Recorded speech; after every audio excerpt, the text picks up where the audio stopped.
नमस्कार दोस्तों, चलिए जानते हैं देश दुनिया के तमाम बड़ी खबरों को। उससे पहले अभी तक आपने चैनल को सब्सक्राइब नहीं किए तो सब्सक्राइब कर लें और वीडियो को लाइक करके घंटे वाले बटन को दबा दें। इटली में आज से शुरू हो रहे G7 के 50वें समिट में शामिल होने के लिए भारत के प्रधानमंत्री नरेंद्र मोदी दिल्ली से आज रवाना होंगे। ये पीएम नरेंद्र मोदी का तीसरा कार्यकाल संभालने के बाद पहला विदेश दौरा है। जम्मू कश्मीर के डोडा जिले के गोंडवा उपमंडल में कोटा टाप पर बुधवार को आतंकवादियों और सुरक्षा बलों के बीच एक और मुठभेड़ हुई। रिपोर्ट के अनुसार विशेष अभियान समूह एसओजी का एक पुलिसकर्मी घायल हो गया है।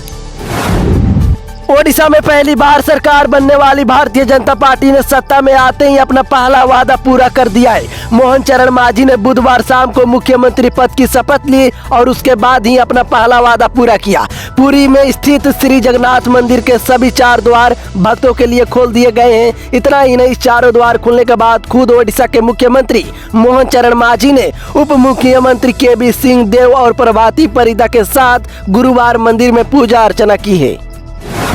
कुवैत की एक इमारत में आग लगने से 45 भारतीयों की मौत हो गई है, जिससे पूरी दुनिया हिल गई है। इस इमारत में बड़ी संख्या में प्रवासी मजदूर रहते थे। कई सब इतनी बुरी हालत में है कि उनकी पहचान करना मुश्किल हो रहा है। कुवैत के अमीर मिसाल अल अहमद अल जब्बर अल साबाह ने मृत भारतीय नागरिकों के शवों को उनके वतन वापस भेजने के लिए विमान तैयार करने का आदेश दिया है।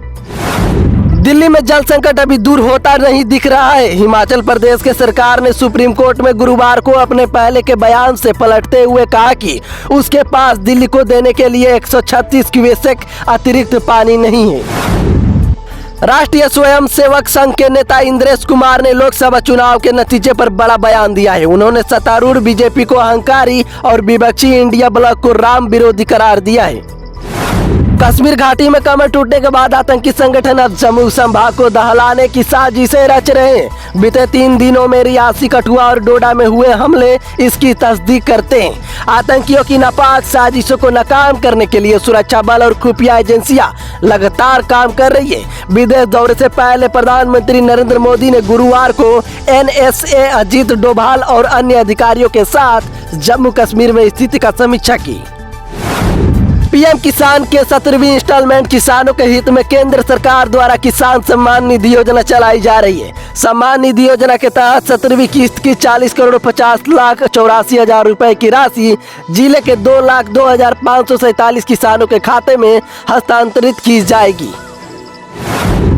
लोकसभा चुनाव के दौरान सेना में अग्निवीर के रूप में भर्ती की अग्निपथ योजना की खामियों के एक बड़ा मुद्दा बनने की पृष्ठभूमि में एनडीए सरकार अब इसमें सुधारों के प्रस्ताव पर विचार कर रही है। एस जयशंकर ने हाल ही में लगातार दूसरे कार्यकाल के लिए विदेश मंत्री के रूप में पदभार संभाल लिया है। हालांकि विदेश मंत्री के रूप में जयशंकर का दोबारा पद संभालना चीन को पसंद नहीं आ रहा है। चीन के कई एक्सपर्ट ने इस बात से घबराए हुए हैं कि अब भारत का रुख चीन को लेकर नहीं बदलेगा, क्योंकि जयशंकर विदेश मंत्रालय की कुर्सी पर फिर से बैठ गए हैं।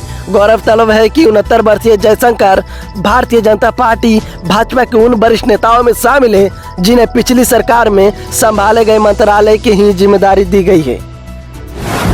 डिजिटल पेमेंट को देश के कोने कोने में पहुंचाने वाली कंपनी पेटीएम का फोकस इस समय अपने बिजनेस को कंसोलिडेट करने पर है, ताकि वह ग्रोथ की एक नई कहानी लिख सके। इसलिए अब कंपनी ने एक बड़ा फैसला किया है जो उसके जनरल इंश्योरेंस बिजनेस से जुड़ा है। पेटीएम ने जनरल इंश्योरेंस के मार्केट में अपनी पकड़ मजबूत करने के लिए पेटीएम जनरल इंश्योरेंस शुरू करने की योजना बनाई थी। संसद के मानसूत्र सत्र का डेट लगभग फाइनल हो गई है। सूत्रों का कहना है कि मोदी सरकार 3.0 का मानसून सत्र 22 जुलाई से 9 अगस्त तक होगा। मानसून सत्र के पहले दिन यानी 22 जुलाई को वित्त मंत्री निर्मला सीतारमण मोदी सरकार 3.0 का बजट पेश कर सकती है।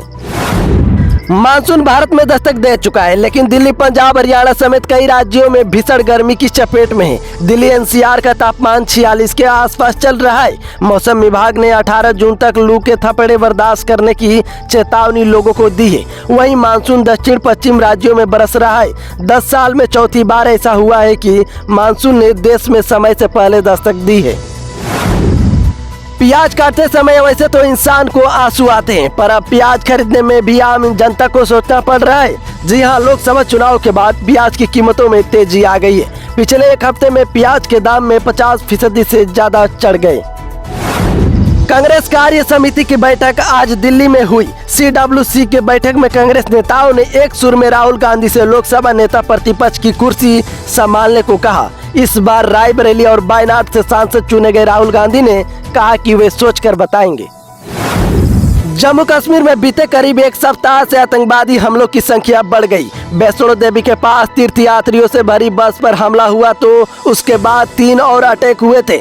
इन आतंकी हमलों के बाद हालात की समीक्षा को लेकर पीएम नरेंद्र मोदी ने हाई लेवल मीटिंग भी की थी। इस बीच खबर है कि 21 जून यानी योग दिवस के मौके पर वह श्रीनगर में डल झील के किनारे आयोजन में शामिल होंगे। पीएम के तौर पर अपना तीसरा कार्यकाल शुरू होने के बाद नरेंद्र मोदी का यह पहला कश्मीर दौरा होगा। बॉम्बे हाईकोर्ट ने बकरीद 2024 के मौके पर कुर्बानी की इजाजत देने वाली नगर निगम BMC को राहत दी है। BMC की ओर से 29 मई को जारी सर्कुलर के खिलाफ हाईकोर्ट आए जीव मैत्री ट्रस्ट को हाईकोर्ट ने राहत देने से इनकार कर दिया है। हालांकि किसी भी आवासीय भवन में कुर्बानी की अनुमति नहीं है। देवनगर के अलावा बकरीद के अवसर पर नगर पालिका की ओर से अनुमति प्राप्त केवल 114 स्थानों पर कुर्बानी की अनुमति है।